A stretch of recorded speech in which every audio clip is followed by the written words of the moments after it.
Hello students, तो कल हमने पढ़ा था कि हम स्टेट्स ऑफ मैटर की स्टेट चेंज कैसे कर सकते हैं। पहला पॉइंट था बाय चेंजिंग टेम्परेचर और दूसरा था by changing pressure.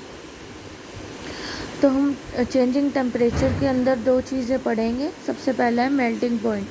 Melting point क्या होता है? Temperature at which solid melts to liquid at atmospheric pressure is called melting point.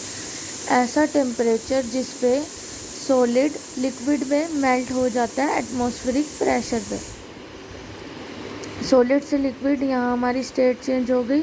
तो ऐसा टेम्परेचर जिस पे ये होता है उसको क्या कहते हैं? Melting point. जब तक ये टेम्परेचर नहीं आता तब तक सॉलिड लिक्विड में चेंज नहीं होगा। और दूसरा है latent heat of fusion. Latent heat of fusion से हमारा क्या मतलब है?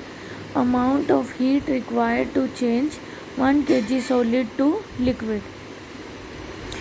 हमें कितनी हीट रिक्वायर्ड है 1 kg 1 किलो सॉलिड को लिक्विड में चेंज करने के लिए। उस हीट को क्या कहते हैं हम? Latent heat of fusion. आप एक एक्सपेरिमेंट परफॉर्म करके देख सकते हैं।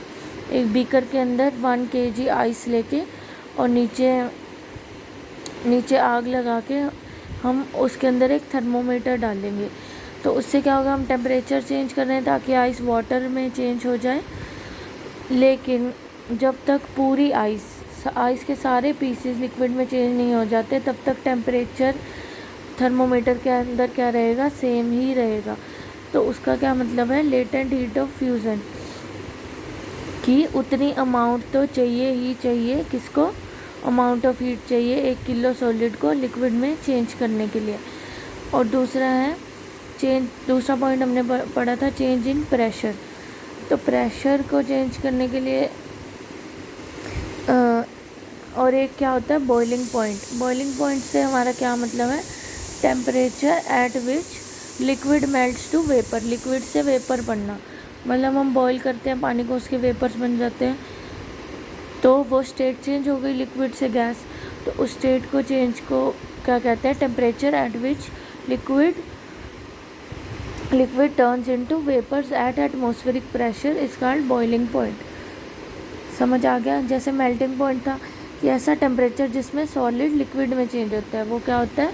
Melting point. और ऐसा टेम्परेचर जिसमें लिक्विड वेपर्स में ही चेंज हो जाता है, वो बॉइलिंग पॉइंट। अब इसके कंटेस्ट में ये है latent heat of vaporisation. Latent heat of vaporisation क्या होता है? Amount of heat required to change 1 kg liquid into gas. अब जैसे मैंने लेटेंट हीट ऑफ फ्यूज़न पढ़ाया कि हमें उतनी मिनिमम अमाउंट ऑफ हीट चाहिए होती है किसको? सॉलिड को लिक्विड में चेंज करने के लिए। तो अमाउंट ऑफ हीट जो रिक्वायर्ड है हमें 1 kg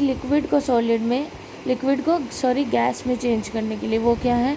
latent heat of vaporisation है। तीसरा पॉइंट आता है हमारे पास सब्लिमेशन।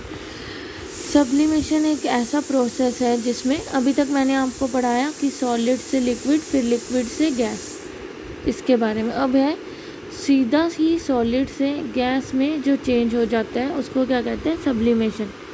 सीधा सॉलिड से गैस या कंडेंस करने पे गैस से सीधा सॉलिड बन जाए, उसको क्या कहते हैं? सब्लिमेशन। उसका एग्जांपल क्या है? कैम्फर का। कैम्फर क्या होता है? सॉलिड का एक पीस होता है और उसे हम नीचे से हीट देते हैं तो वो सीधा गैस में चेंज हो जाता है। ये आपकी लैब मैनुअल में भी एक्सपेरिमेंट होगा, ये हम लैब में भी परफॉर्म करके आप देखोगे कि कैसे सॉलिड सीधा गैस में चेंज हो जाता है, उसको क्या कहते हैं? सब्लिमेशन।